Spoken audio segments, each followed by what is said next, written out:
Hello everyone, Kevin Gooch here. Thank you for your time today. I wanted to talk to you a little bit about the work of the 100 Black Men of Atlanta, Inc. We are a 34-year-old organization that focuses on mentoring and making a difference in the community. We are a volunteer-led member organization with a roster that begins with Hammer and Hank Aaron and ends with Ambassador Young. And we have a lot of legends and titans of industry in between. And the common theme amongst these men is that we all came together to lock arms and truly make a difference to impact our community through mentoring, because what they see is what they will be. We appreciate all of the support that we've received throughout the years and in 2020. But unfortunately, we've had to cancel 3 of our biggest fundraisers for the year. That would be our 100 Honors, the Celebration Bowl, and Divots and Divas. And so as an organization, we need your help. We need more help. If you want us to continue to provide the programming that we've been delivering to our young people, if you want us to continue to deliver on that promise that we've made to positively impact the community by making a difference in the lives of the young people in these communities that are often left behind, these vulnerable young people, please support our organization. You can go to our website, you can make a donation there.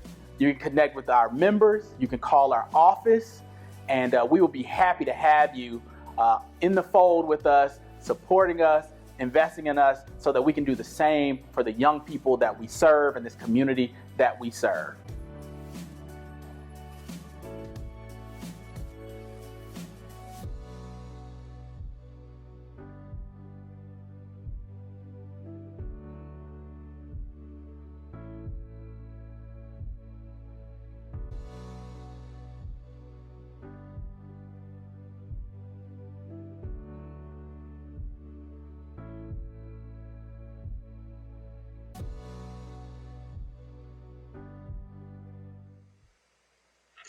Good afternoon, everyone, and thanks for joining us for our latest installment of Let's Talk Leadership, presented by the 100 Black Men of Atlanta, Inc. Today, we have a treat for you all. We are bringing to you today Jasmine Crowe, the CEO of Gooder. And Jasmine is a good friend of mine and actually one of my clients. And so I've been in the trenches with her, watching her work hard and grind and build this company. And so I'm going to go introduce Jasmine to you. Then we're going to have our leadership discussion. And if we have some time at the end, we will take a few questions. Again, we thank you for joining us in this latest installment of Let's Talk Leadership.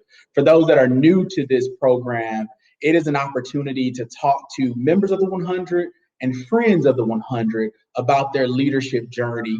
And it is targeted at our young professionals and targeted at our college and high school students to help them navigate their future leadership journeys and hearing from some of the best leaders that our community has to offer. And we have one of those here with us today. So again, thank you for joining us, and let's get into it.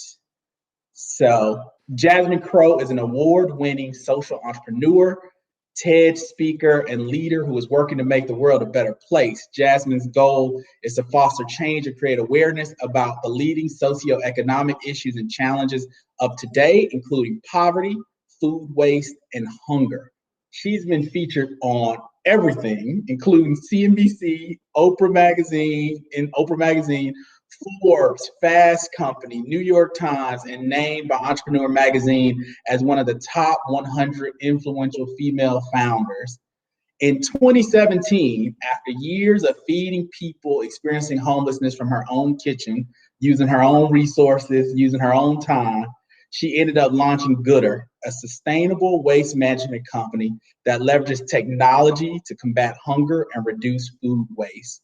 Under her direction, Gooder has redirected over 5 million pounds, 5 million pounds of surplus food from restaurants, event centers, airports, and businesses to the millions of people who are food insecure. During the start of the pandemic, Gooder pivoted to food distribution by organizing pop-up grocery stores for the community, as well as launching a grocery delivery program that provides weekly delivery to seniors, over 2,000 seniors. Gooder clients include Hartsfield-Jackson Airport, the NBA, the Atlanta Hawks, the Atlanta Public Schools, and many more.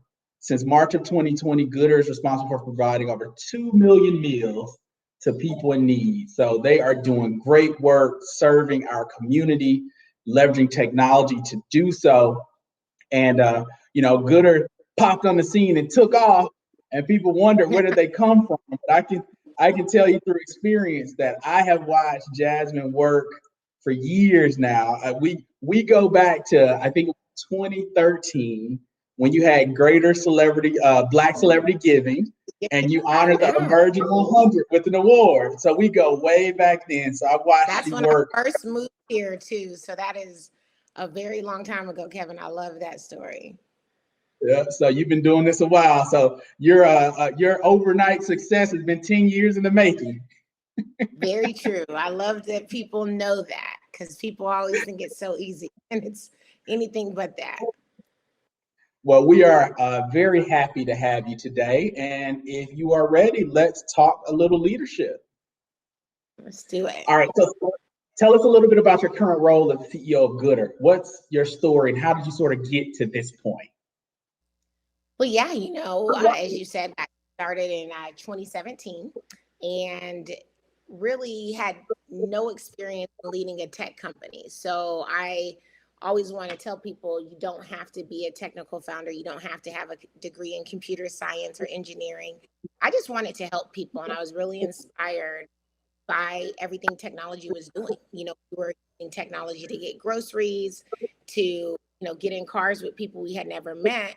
But at the same time, so many people are going hungry. And I felt that there was an opportunity to use technology to do something good. So in my day-to-day role at Gooder now, I oversee a team of almost 50 people. And we do food recovery, which is how we started getting excess food from businesses that would otherwise go to waste, and getting that to our network of nonprofits, who then in turn get that to people that are experiencing food insecurity. On our distribution side, we host pop-up grocery stores really throughout the country, and we have grocery and food delivery services where we deliver groceries or we deliver meals to students that are now learning virtually. So just think of Gooder as that reverse DoorDash, Uber Eats, Instacart, where we are handling all the logistics backed in technology to make sure that people don't go hungry. Okay, explain to people the role that technology plays in your company. Exactly. So Gooder has an app as well as a portal, and really just reverse engineer that experience you have when you're ordering food for delivery. Gooder has the menu data of all of our clients, and they click on the items that they sell. They tell us how many they have, and then they request pickup. Our platform then calculates the tax value of those items as well as estimated weight. And then we deploy a driver to pick it up. It gets delivered to a nearby nonprofit. They sign for it like they would a UPS package. And then a picture as well as a donation letter goes to our clients, and it's stored in their dashboard. On our food distribution system services, we are using a route logistics technology. So we build in a map that lets us know everywhere we're going to deliver to that day, and it helps our drivers optimize their route. So they're going to go the fastest route that they can to deliver to as many people as they can. So every day our drivers come in, their app, they log into the app, and then their route and all their deliveries for the day are already in there. And it literally tells them where to go first, where to go second, so that they really can reach the most people in a day. And so we have drivers that deliver upwards of 150 meals to kids per day for one driver, or delivering up to 40 or 50 senior citizens groceries per day for one driver. So we've really figured out a way to do it where we get a lot of people fed in the best way possible. Wow. So really stretching that loaf of bread and that fish to reach as many people as possible. Exactly. So this sister is a proud HBCU grad. So when you were at North Carolina Central, did you know you wanted to be an entrepreneur? Were you sort of intentional ending up here, or did it just sort of happen? I don't think I knew when I was in college. I knew when I graduated and started working. So I don't know if it was so intentional. I originally wanted to be a sports broadcast journalist. So I was a broadcast media major, and my internships were always with media companies. So BET, Radio One. I interned with Brian Dawson, who is in North Carolina. He's still like the afternoon host of his own show. And so I interned with him and thought like maybe I'll go into radio. So I definitely had this entertainment kind of background that I felt like I would go into entrepreneurship then. And I have been a part-time entrepreneur really since I graduated college, excuse me. I started doing PR on the side, started doing event planning on the side. As you mentioned, Launch Black Celebrity Giving. I worked with a lot of celebrities to launch their nonprofits and kind of define their giving blueprint, if you will, helping them understand how they can use their celebrity for good. So I think that I knew very early on I wanted to be an entrepreneur. Okay. And you mentioned earlier that technology sort of wasn't your area of expertise, but you were okay diving into that and giving it a shot.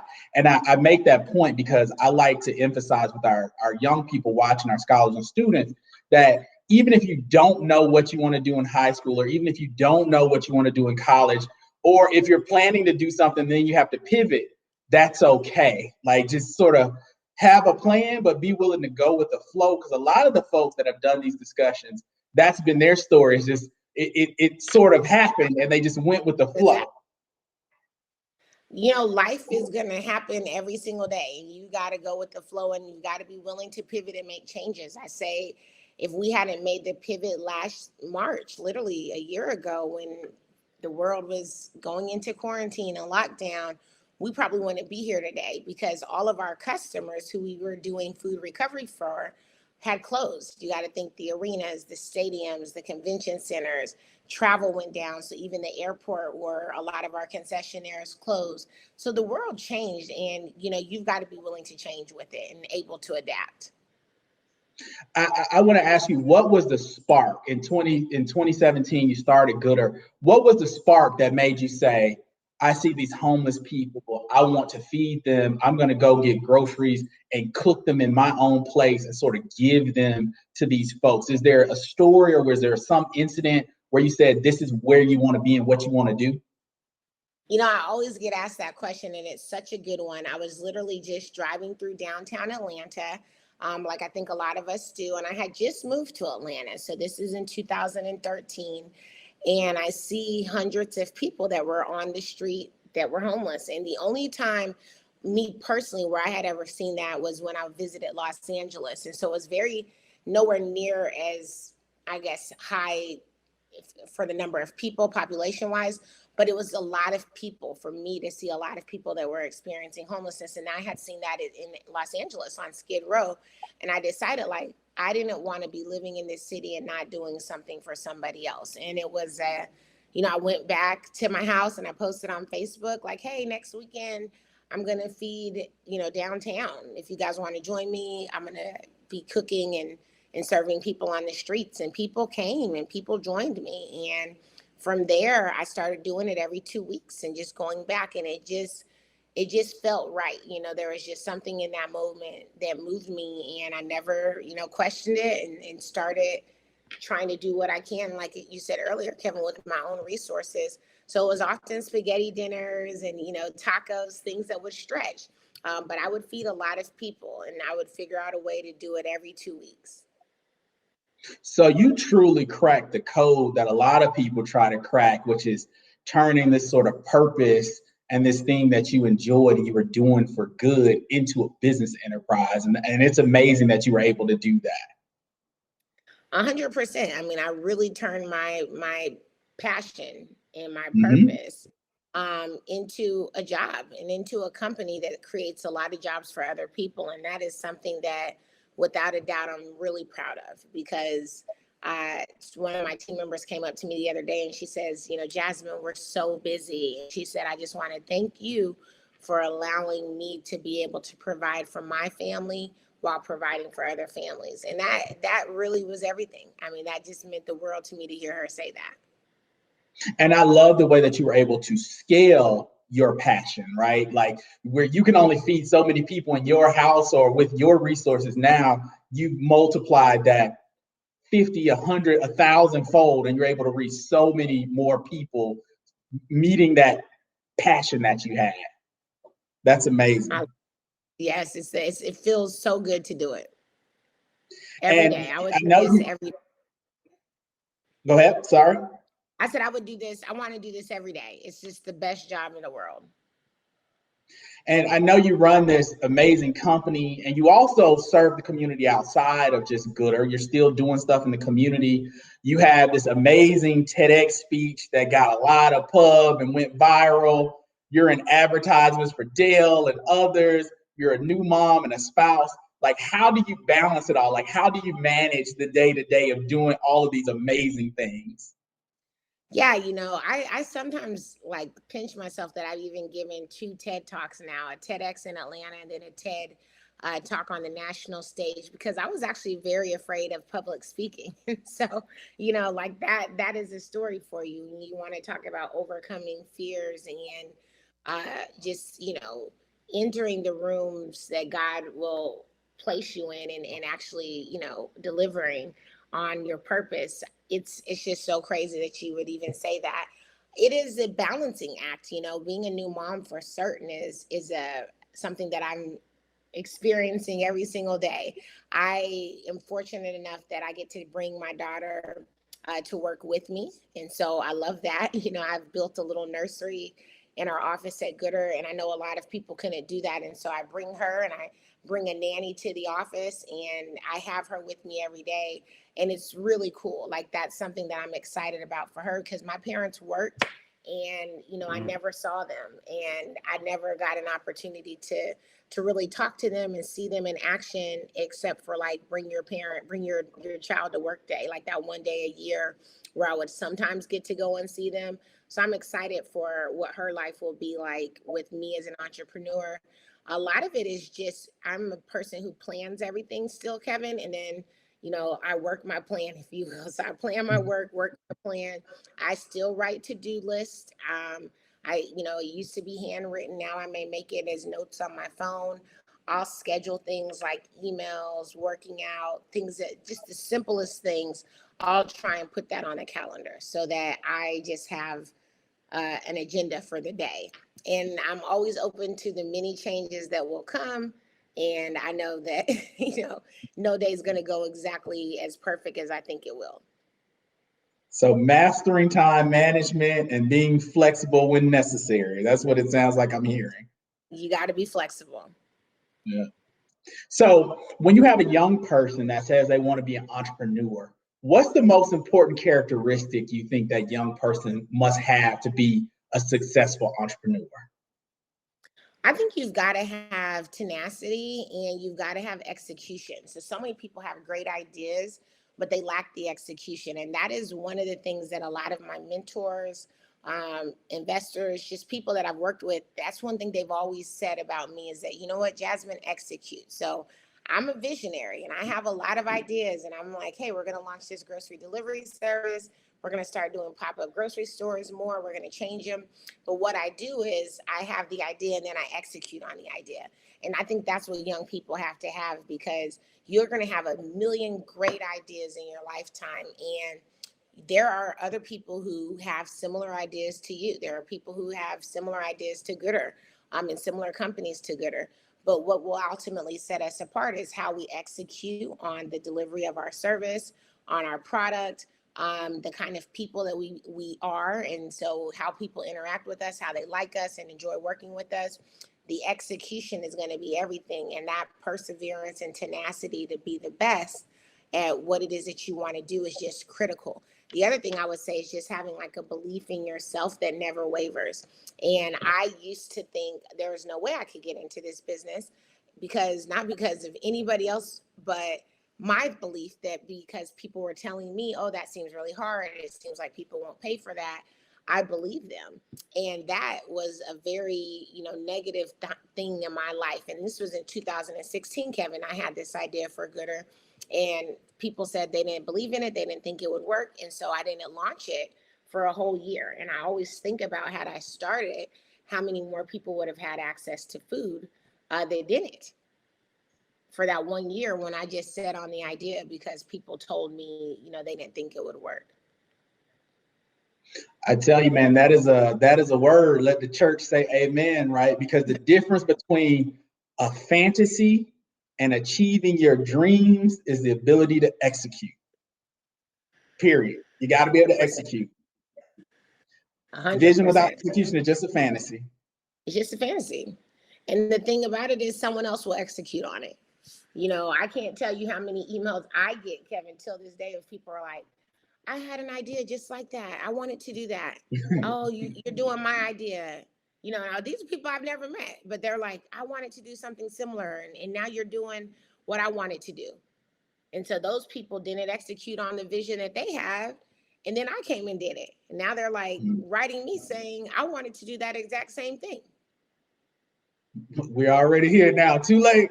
So when you're growing your team, what characteristics do you look for when you're hiring people? And is it different from sort of your entry-level people as opposed to your folks that you're hiring for leadership?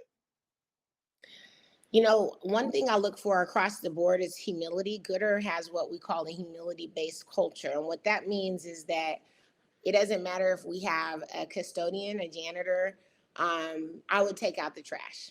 And anyone that works for us should take out the trash, that no one is above anybody. So it doesn't matter if you are a do-gooder driver for us or if you are a do-gooder executive for us. And just so everyone knows, all of our team members are called do-gooders. So if you think like Google's staff are called Googlers, we're all do-gooders. But we're all one level playing field. And so I look for people that have humility and also people that care. Like it has, you got to be driven by not the fact that we're going to make money and we're a business, but also by the fact that we're really trying to solve some critical problems. And so I want to know if they've volunteered, if they've been in service, why does hunger matter to them?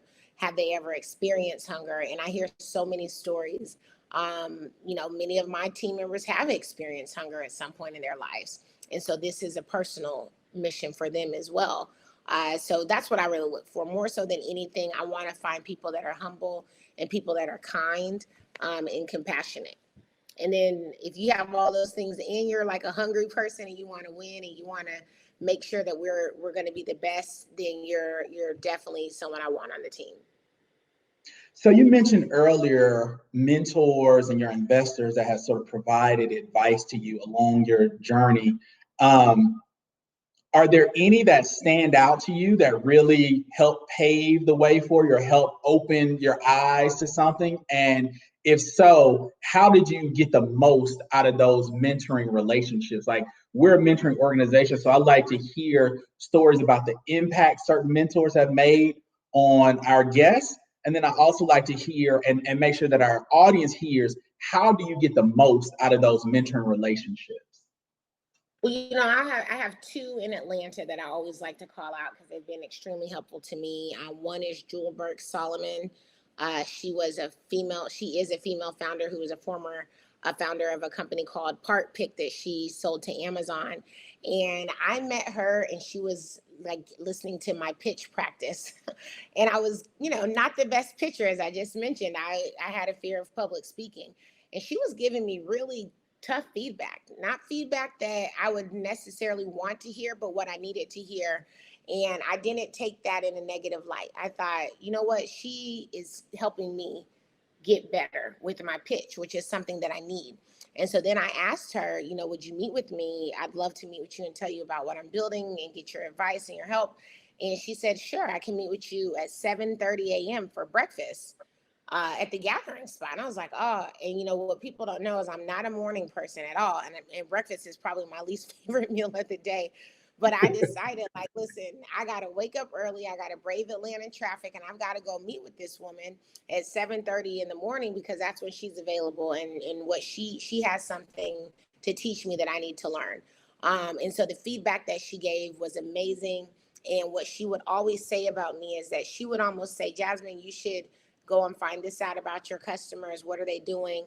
Do all of these tasks. And I would do them. And I would only follow up with her when I was ready for the next step. So when she gave me advice, I would take that advice. I would heed it. I would go out, learn as much as I could about my customers and my business. And then I would come back to her to say, this is everything I learned. This is what I'm thinking. What are your thoughts on it? I think one thing that people have to always remember with mentors is that, they're taking time out of their day or their week or whatever to help you. And you've got to come to them really prepared with what you're wanting to get out of that situation. So whether it is you want life skills, you're trying to perfect your business, I have a friend who has like a marriage mentor and it's a woman who's been married for 40 years. And she's like, I want to be an amazing wife. And I talk to her. That's what they talk about. That's their counseling. But she comes to her with the things that she wants. And someone asks you, how can I help you? You should always know.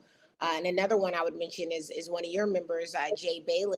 Jay, probably in 2014, like a year after living in Atlanta. And he's just an amazing help to me, just a soundboard.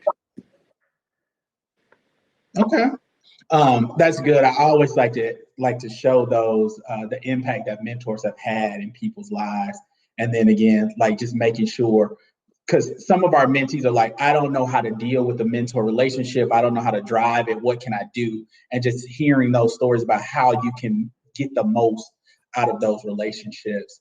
I tell a story in my journey where my mentor at the law firm that made me a partner, he wasn't the most tech savvy guy in the world. And so what I would do for him a lot of times is handle some of his technology needs. And I remember he was looking for a car that he wanted to buy his wife for their 10th anniversary. And I just went online and did a quick 20-minute search and found this car with this great price. And he went and actually bought that car. And so just like trying to find whatever ways you can to provide some value to your mentors, making sure that you're super prepared when they sacrifice that time to spend it with you, making sure you're super prepared of what you sort of want to get out of that meeting, how you can get the most out of that meeting, and looking for ways to help them. And I bet you he never forgot that. Nope, he still talks about it to this day. I love that. So let's get back to the pandemic. So earlier you talked about your pandemic pivot. Unpack that a little bit for us. How did that look? What was that pivot like in the pandemic, and what drove the pivot? Well, the very first customer that we had was the Atlanta public school system, and so they went to a point where for 2 weeks, no students. It obviously was much longer than that, but originally, if we all remember, quarantine was supposed to be for 2 weeks, and we were going to be back to normal. We were going to slow the spread. All would be well. And we know now, a year later, that that's not exactly how it happened. But originally, for 2 weeks, APS was going to not have in-person instruction, and they were going to have meals be prepared on site that parents could come in and pick up for their kids. What I understood really early on, because it is one of the guiding principles of Gooder, is that hunger is not an issue of scarcity. There is food, but it's a matter of logistics. And so I knew right away we were going to have to get that food to students. And so we pitched our logistics, if you will, to APS and said, we'll pick up the food, we'll deliver it to these students, and, we'll give you a list of everyone that's being served. And so we started doing that. And then we started hearing from social workers that were saying, we've got families who have nothing. Like they're literally eating off of the kids' lunch because the parents have been laid off and they lost their jobs and now no one has money. This is way before there were stimulus checks and relief packages and everything else. People were really in fear of losing their apartments and just losing everything that they had.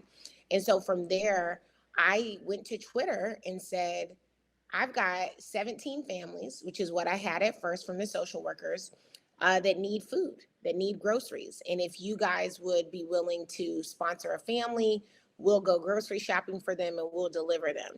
And so we raised about $8,000 just from that one tweet, and we're able to serve almost 150 families. And we just started buying groceries, and in our office, which you guys just saw in that small little video clip, we turned it into a distribution center and had tables, and we were packing bags and boxes and then delivering this food to families directly to their doors. And so that is how it all started. It was just an idea.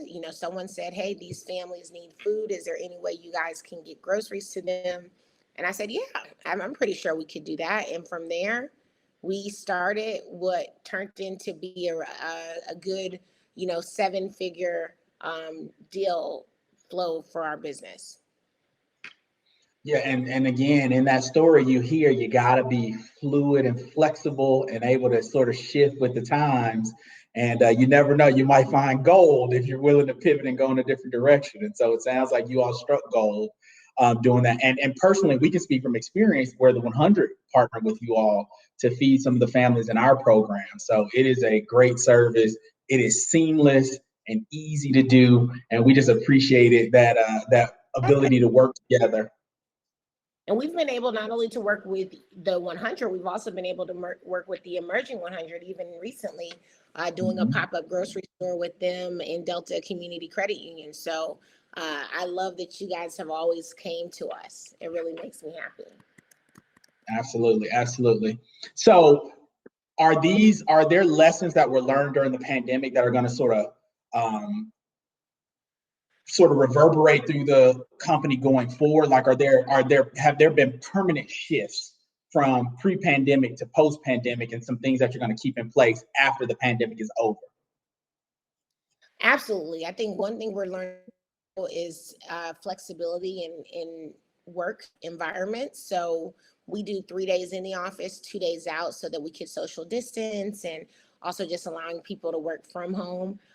We never had, Kevin, we the work we did, we became essential workers the very next day, like the day after that everything happened. So we never had this, everyone is working from home. Now that's a lesson that we're trying to get into now, because we've been fortunate, knock on wood, that no one in our immediate team has gotten sick and we've had to shut down. But just imagine if something like that happens. So the remote work environment is something that's going to be in place. Our dignity principles of how we want to treat people that we serve will never leave. I think during the pandemic, it for us because we were seeing people that were experiencing homelessness or hunger, for the first time in their lives. And so people who had worked all their lives that lost their jobs, the mom lost the job, the dad lost the job, and now everybody was hungry. There was like this level of dignity and just letting them know that things were going to be okay, that we had to really bring to the table during that time. And so I think that was something that I'm really proud of our team for doing. The other big thing I would take in is that we really want to connect with more people. So we got to figure out ways to do it even better. And that's something that is going to stick with us from here on out. And we worked with the Los Angeles Lakers, the New Orleans Pelicans. We were in Miami. We've worked with so many different customers all over the country. And that's what we're really excited about, is we believe now we can go everywhere. And this last year, really pushed us on that. It's the storybook that the chapter that was written during this pandemic will be a story that you tell for the history of this organization. Yeah. It really is. When you look at chapter 2020, there will be this shift that this is what happened there, and this is why it was so great. So I say this time and time again when we do these discussions, like, I truly believe that leadership is a willingness to fail publicly, right? It's risky business. You're out front. When the criticism comes, it hits you. You have to deal with it. You got to take all of the incoming fire and protect your team. And you are a leader. So what motivates you to deal with the daily grind of sort of managing employees, building a company, and just leading this enterprise? I think I'm just still motivated by the bigger picture for Gooder, and that is that we can stay in hunger. And so when I think of that, Kevin, it doesn't mean that people will never experience hunger, right? Because you never know what people are dealing with in their households. A lot of hunger are systematic issues that are rooted in poverty.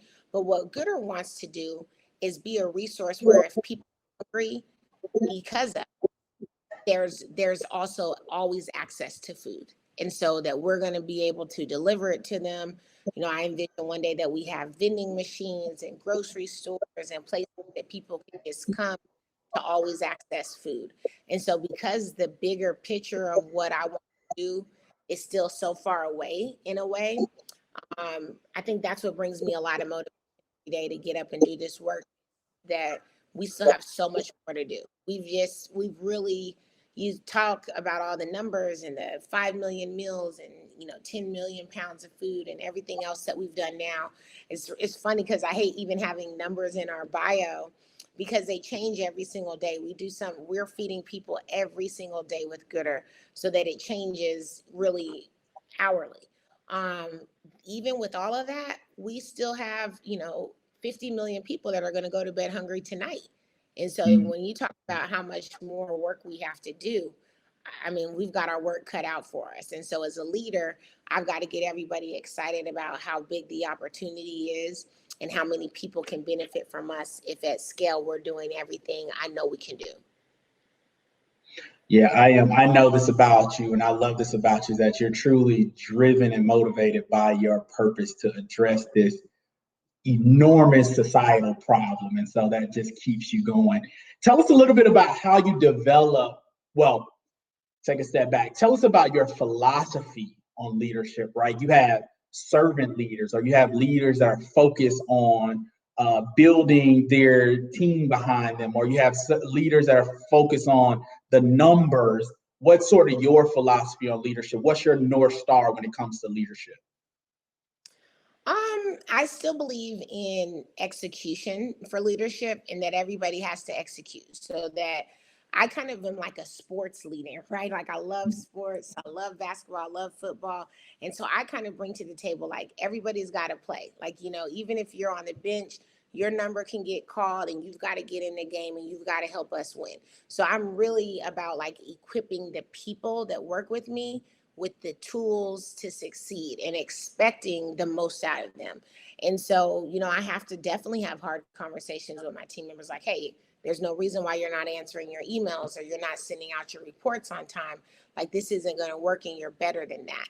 And so being able to kind of enter with like this philosophy of I want to be a Phil Jackson, I want us to have, you know, three-peats and I want us to win and we want to be looked at as like the, one of the best teams in the country. And that is because we're going to execute. And so that is really my philosophy. I really see myself more of like a coach, and everyone is like playing for this team, and if we win, we all win. It benefits everybody. It benefits the city. It benefits the people, and everyone is like rooting for us to win. And so that's kind of been my philosophy on leadership is, this there is no I in team. And so even if I'm the leader, I still have to empower everybody around me to want to win the game. Are there any books or movies or shows or something that help you sort of develop your philosophy on leadership, or is it just watching sports? Yeah, I mean, definitely watching sports. I love, sometimes, again, it's a sports kind of documentary series, but I love the 30 for 30 docu-series. I always find like really cool little lessons in that, especially when they look at teams. I love the 5 dysfunctions of a team. Good to Great is another one. I like Leaders Eat Last. That was like the most recent book that I was reading, because it is about, again, sometimes people on my team, believe it or not, even if I'm a CEO, may make more money than me because they're going to get commissions. They're going to get things that I'm not going to get. But the bigger picture with Leaders Eating Last is that if the company is successful in the end, I will have the bigger payout and I'll be able to do more for everybody. So that even right now, if I'm not making the most, it's okay because I'm creating this bigger picture in the end. Tell us about obstacle that you've had to overcome that sort of it challenged your sort of leadership philosophy, and you had to work through it. What's one of the bigger obstacles you've had to overcome? I would say the fundraising is always a tough one. There's been times, now it's easier because the company I think is so successful that everybody wants to invest. A lot of people want to be part of it. But at first it was really hard. And so sometimes I would have to think about what will I have to say if I have to go in to tell the company that we don't have any more money in the bank and we're going to have to close down. Like even having to have those conversations with yourself are tough because people, their livelihood depends on you, and they have children, they have spouses, and this is how they live. And so that is like a huge obstacle. So like knowing that we have to fundraise and we have to bring in revenue and we have to get customers, that's a different kind of pressure that I think Mm-hmm. I never had before as an entrepreneur, when I was usually just like my own employee. So I was like self-employed. I was an entrepreneur for certain, but the only person I really had to worry about feeding was myself, and maybe like an assistant or a part-time employee here and there. But when you have 50 plus people that are like depending on you to live, that is a whole different thing. So I think that obstacle of like coming to terms with the hard times and doing the hard is something I've learned to strengthen, because I used to hate fundraising, Kevin. I mean, it was one of those things, and I was just like, if I never have to fundraise, you know, that's what I would pray for. But now I'm like, hey, I have to fundraise. We have to bring more money to hire more people and to do more. So unpack that a little bit for us. Tell us, what were the tactics you used to sort of get comfortable, or what did you use to be successful at fundraising? Well, I learned to be comfortable with hearing no. And I think that that was, because at first it's like you have this beautiful baby that's your business. And then if you take the baby out and everyone's like, oh, that baby's ugly, or I don't think that that baby's going to be successful, or, they say things like that, it starts to break you down, because this is your baby. This is what you've worked on. This is what you've birthed. And I had to understand that, there are going to be a lot of no's. You're just looking for that one yes. And that is something I had to be comfortable with, that I'm going to hear no a lot of times. It doesn't mean business isn't great. It doesn't mean that ideas aren't valid and my dreams aren't real. It just means that you're going to have to talk to more people until more people understand and get what you're building. And for me, at first, I was pitching a lot of, white males who, quite frankly, had never been hungry. And so when I was talking about this massive problem of hunger and how many people were experiencing it and how much food was going to waste and how we were going to build this business to solve this, a lot of people were like, oh, hunger is already being solved. And I would say to them, like, it's not solved. Like, you know what I mean? I had to also go against the old guard of the only way we could solve something is through food banks and canned food drives. And that was something that I had to learn. Like, there are a lot more ways to do this. This is not the only way. And I had to learn to teach people that. Tell us about one or two of your successes that you're proud of. Definitely proud of that that TED Talk, because again, I was fearful of public speaking, and to have given a TED Talk with over 3 million views and practicing for weeks and weeks and weeks, I think that that was something that I will forever be proud of. I'm also proud that we raised funding. It was, I think when I first raised our first $1 million for Gooder, I was like maybe the 35th Black woman to do so. So it's, now we may have I don't even know if we are at 100 yet. I'm hoping we're at 100, but that's how few Black women raise capital. Like, I was at 35 and this is in 2018, which is a shame. But I was proud of that because I took a lot of meetings and I heard a lot of no's, and just seeing that first, those two comments hit your bank account for the first time. And you're someone who, like me, had negative accounts, like I had times when I had a negative account balance. And so to see, have two commas and see that money in the account, it meant a lot to me. And I was just proud of that, because from there, I really was able to hire people. I was able to have benefits and give people a good life. And that made me feel really good. On this journey, is that the moment that wowed you the most, or is there another moment that something happened, you met someone, something happened where you were just like, wow, I can't believe that happened? I mean, I've met a lot of cool people through Gooder. I mean, I've been interviewed by Malcolm Gladwell. I'll just never forget just sitting next to him. He's one of my favorite writers, and he's just like talking about everything that I'm doing and just being very knowledgeable of it. A few weeks ago, Queen Latifah tweeted me and was like, I want to give a shout out to Jasmine and everything she's doing with Gooder. I'm like, okay, this is so many random things happen in my life. Last year I was on the cover of Entrepreneur magazine with 100 other, entrepreneurs, including Magic Johnson and Diddy and, Sarah Blakely, and people were saying, these are the people that are changing and shaping the future of the world. And that meant a lot to me. Like, I didn't even know Entrepreneur was going to put me on the cover. They didn't even tell me. it just came out, and someone tagged me and was like, Jasmine, it's so dope to see her on the cover of Entrepreneur magazine. And I was like, wow.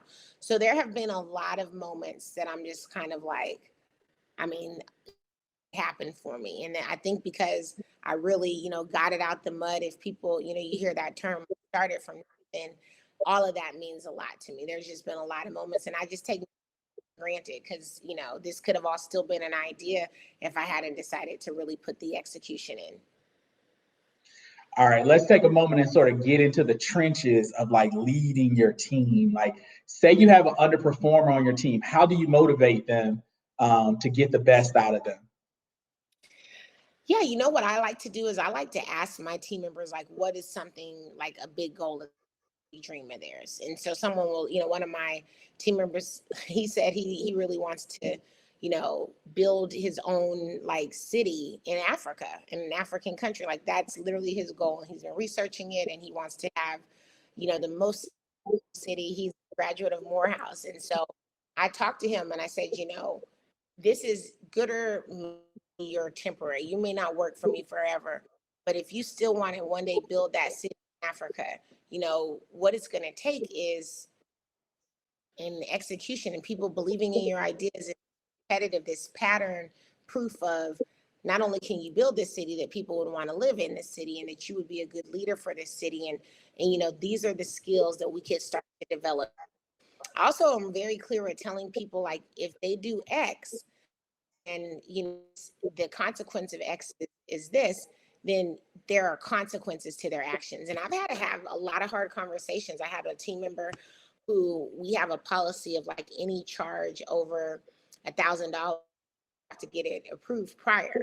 And this team member approved a charge of $12,000 and then again by us. And the response was, I was just so excited, about us getting this deal. To really explain and break down to them what $12,000 meant. Like that means, that could be 2 or 3 paychecks for somebody. That could be, the difference between, that might be our light bill for the whole year, like all these different things. This could be our insurance, like really explaining to them how every dollar that we make and we spend is accounted for in our budgets, and what we tell investors, and how we have to be accountable to people who've put money into the company, and why that is not a no-go. And then I'll say things like, if I took $12,000 from you without your permission, what would be your response? How would you live with that? And then I have to really break it down into those kind of terms. And we have to do write-ups. I mean, we give people written warnings and final warnings, and we've had to let people go. I've had to let people go that were my friends, Kevin, because I brought them on more so because they were my friend, not because they were good in the role that they're in. And I've had to fire people, and that hurt because I like them as a person. I did not like them as a fit for the company. And that's why I always tell people, be very careful about hiring friends and family into your business. So over the course of your sort of journey as an entrepreneur, you've had to deal with boards, you've had to deal with investors, you've had to deal with customers. How do you deal? I'm sure you have you had someone that was just difficult to deal with for no good reason? And if so, how did you deal with them to sort of get through that? Oh yeah, I had an investor, and I mean, it's one of the things now. When I raise money now, I will turn investors away if I don't like something. If they're asking me for too many meetings, or they're just asking for too many questions, I'm just like, you know what? Long term, this isn't going to work. And I have an investor now who I do not like. And the biggest lesson that I got from that is, I was at a point first starting the company that I needed money, and so I didn't spend enough time viewing and doing the diligence on the kind of people that I was going to bring on as investors. And that was a big, big mistake. So now how I deal with that investor is like, I send them their quarterly investor update. It's just very straightforward. Here are the numbers. If you have any questions, let me know. I don't engage with them. They try and follow me on social media, and it's just very like, we're not friends. I'm not connected with them on LinkedIn. I don't follow them on Twitter. We're not friends on Facebook. I don't really respond to the emails that much because I quite frankly, don't like them, and they've been very difficult and kind of deceitful in a way. And it's unfortunate because, as you know, as an attorney, Kevin, getting someone off your cap table is a lot harder than getting them on. And so my hands are really tied. But what I try and do is always protect my peace in dealing with that person. So I just limit it, very, very short conversations. Okay. That's important advice because we all have to deal with difficult folks along the way, and coming up with different tactics to try to smooth it over. And if it doesn't, just trying to figure out how to coexist without killing each other. Yeah, that's what you got to do. And you got to, like I said, protect your peace. So if it's going to be like for me, it's like I will communicate with this person only via email because I always want a written documentation of the conversations, because we've had some phone conversations and personal conversations that didn't go well. All I have is I could just talk about them. There's no proof of some of the things that have been said. So now I'm like, if we're going to communicate, it's going to be in writing. And that's just how I prefer us to have a conversation. Let me ask you this. What advice would you give a college student on leadership? And would that advice change for someone that was 30 years old and there were a younger professional that had sort of had a job or two and lived a little bit? You know, I think the best advice that I would give is just to be the kind of leader that you would want leading you. And so that's kind of how I think. And I don't think that information would change. So even if you're in college, I mean, there's been some amazing people that have started businesses out of college. Like look at Mark Zuckerberg that started Facebook. You know, he's one of the wealthiest people in the world, and he dropped out of school to go and start this. So no matter if you're 20 or 30, the world is still a level playing field for you. You can go out and create something amazing. But in that process, just be the kind of leader you would want leading you. So I always think like, if my ops person was my boss, what would I like about her and what would I not like about her, and vice versa? Like what is it that she doesn't like about me? And I do 360 reviews. We're about to do those right now, where I get feedback on my leadership style from my team members. And I make pivots, I make adjustments. If there's things that I'm doing that they don't like, you know, I like to make changes about it. Hmm. Okay. So we know that, as I mentioned earlier, your overnight success has been 10 years in the making.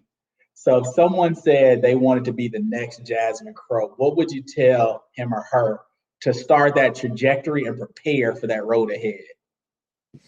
Ooh, wow. I would read a lot. You know, I definitely would read a lot. I would really write out your ideas and your big plans, no matter how wild they are. I did that probably 15 years ago. You know, I wrote out like all these ideas for businesses that I had, and I had a dinner for my dad's side of the family, and I was trying to get them to like invest in me because I have like uncles and aunts that are successful. No one invested in me, mind you, but I still put this whole dinner together. And now everyone's like, oh, we should have invested in her years ago because, you know, it would have been good for them. But really writing the vision down as plain as possible, and then giving yourself something to execute on is the number one advice that I would give you, because I still go back to my notes all the time and just read like, these are ideas. This is what I want the app to do. This is what I want, you know, the portal to do. And I'm still providing those ideas to my team now. Like, these are the things that are going to make us better. This is what's going to make us different. So never stop, you know, creating and dreaming. What would you like your legacy to be as a leader and as a person? As a person, you know, I just want to be remembered for being someone who, you know, really helped people. And, you know, I'd love to be considered as like a humanitarian. I don't think I'm there yet, but I want to spend the rest of my days helping people. And so if I could be remembered as someone who always was helpful, that'll be a lot to me. Legacy wise, you know, I want to create a lot of generational wealth from my daughter and the people and the children and lives that will come after hers. I want to create businesses that will live on for forever. And so I would hope that like Gooder, you know, just how many of us have always heard of food banks or Feeding America or these bigger organizations, I hope that Gooder's name will be right there, and that the legacy will be that I created that, and it lived longer than I did. What does the future of Gooder look like? Future of Gooder, we're expanding, we're growing. We're launching in Dallas next month, April, so really starting tomorrow. So we are growing, and I see Gooder in many more cities and in many more countries. I think that there is very few places on this earth where Gooder would not be applicable, because there are people that are hungry in most cities and most countries in the world, sadly. How can the folks tuning in here help with your vision for Gooder? Definitely, I encourage people to let people know about Gooder. So, let your cities know. We've done a lot of work with governments, a lot of work with school districts. So feel free to introduce us to people. Let us know who we should be talking to, restaurants, businesses that you support. Gooder can be of service to them, connect to us. And as simple as just following us on social media. Sometimes small things like that mean a lot to us and help us, posting things, liking things, it'll be the smallest things that you could think about that would mean a lot to us in our business. What's on the horizon for you personally? Are there any other cool ventures that you're working on? You mentioned multiple business. Are there any other cool ventures or things that are in the pipeline for you? Well, yeah, I have my children's book, Everybody Eats, that will be out this fall. It'll be available for pre-order next month. I'm going to relaunch Black Celebrity Giving, so I'm excited about that. I definitely took a back seat to it as I was working on Gooder, but just bringing out more content, what celebrities are doing that's good, and probably will be working with more celebrities as well. And then, yeah, I'm going to get into real estate a little bit more with a partner, and hopefully we will just, and also I'm a mom, so that's always on the horizon. There's something new every day. Well, this has been a terrific discussion. Is there anything else for the good of the order before we close out? No, I just want to say thanks so much and encourage everybody to continue to pursue their dreams. Okay. Well, let me see if there are any questions here from our Facebook crowd. I don't think there are any questions. Miguel, any questions out here?